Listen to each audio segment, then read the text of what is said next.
Hey everybody, it's Ryan from Ryviews.com, and today I'm reviewing Crusaders of the Lost Idols by Codename Enter. This is a game in beta, but it is still definitely playable, and it is certainly feeling like a full game, even though it probably is not really a finished package yet, and they are still adding content.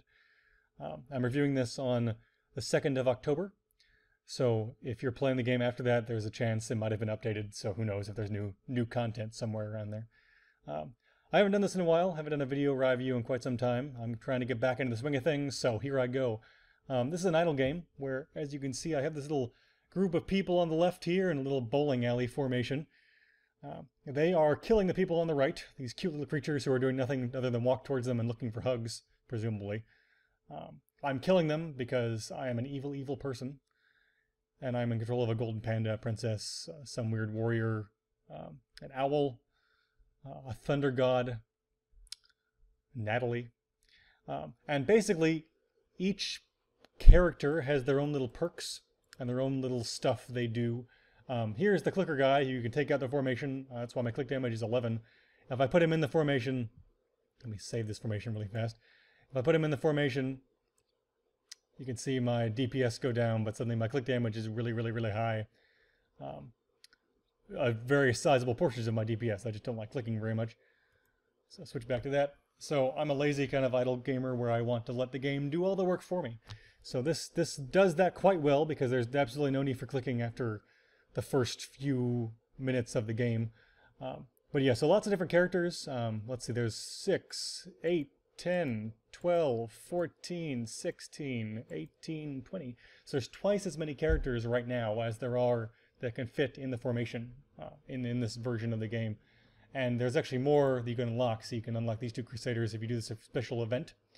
And there are different objectives, which also involve different formations. You can see here, this is the one I'm in right now. I just started the game a few days ago. I'm in 10. This one has 9 slots, I believe, if I can count. This one has more than that. This has 9 plus, that's 13 slots. So clearly there's other ways you can utilize more players. Basically, you're traveling through here trying to advance through regions and trying to attack these guys with your characters. Trying to advance far enough so the Nate Dragon, who is the last guy you can unlock in this set, has an upgrade that lets you reset the world. And as you reset the world, you actually earn these lost idols, which will vamp up your progress. So you can see here I have 14 idols, which increases my DPS by 42% and all gold by 14%. So DPS, of course, is how you kill things. Gold is how you buy things. It's a pretty straightforward, easy game. There are not a whole lot of different currencies, not a whole lot of different stats, not a whole lot of mini games either. So this is not a game where if you like to occupy your time in an idle game, this is not really that. It is a game that lets you just watch fun idle stuff and kind of you have some control over your characters and you get to upgrade, but there's not really much for you to do. There's no minigame type aspect to it as far as I can tell right now. There might be adding one at some point. I don't know. Basically, you advance through these areas, and in each area you have an objective, which is usually just involved with killing people. Like this says, oh, you want to collect some meat. But really, you just collect meat by killing people. So there's really not that much uniqueness to each objective. So I am right now, I'm pressing shift by 10, controlled by 100. That's a really nice feature. It saves my mouse from clicking too much. In general, I am liking this game quite a bit as far as its user friendliness. I think there are a lot of steps that have been taken to make sure it is a good situation for you to be in when you're playing the game. That being said, like I wouldn't mind some minigame type style things. It certainly would help at some point. And of course, I can't beat this level, so I need to contract my guys a little bit. It does also involve quite a bit of grinding. So it's a game where you definitely need to let it run overnight. It does have offline progress at, as far as I can tell, 100%.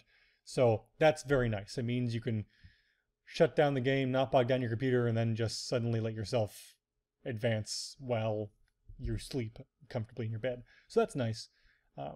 But at the same time, it is still kind of frustrating throughout the day. Like right now, I'm home right now, and I would have liked to have been able to advance the game myself. I could be clicking a little bit to help speed things along, but once again, breaking my mouse.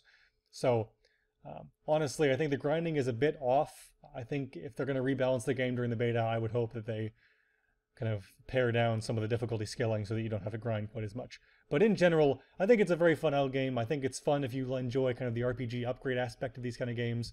There is a loot system. The first time you beat all the bosses, which are these little special areas with the skulls, the first time you beat them, you get a chest. After that, like, I've gotten a few random chests when on the second run through the world. I don't know what the system is for that. I don't know if it happens at a certain set number of times or if it's random. But the first time you beat every boss, you do get a chest, and you get loot from that. Then there's also daily objectives, which I don't think I have any open right now, but they're like, click enemies 5,000 times, or kill this many enemies while you're online. And then you get rubies from that, and you can spend 100 rubies to open some special chests that guarantee rare items. You can see here I've gotten some rings that increase my DPS, some of these reduce cooldown, these increase click damage, various things like that, also equipable for different characters. So I can increase base damage for these guys and so forth. Some of them increase gold. So it's a nice game. I recommend it if you like idle games. Like I said, I would recommend checking it out.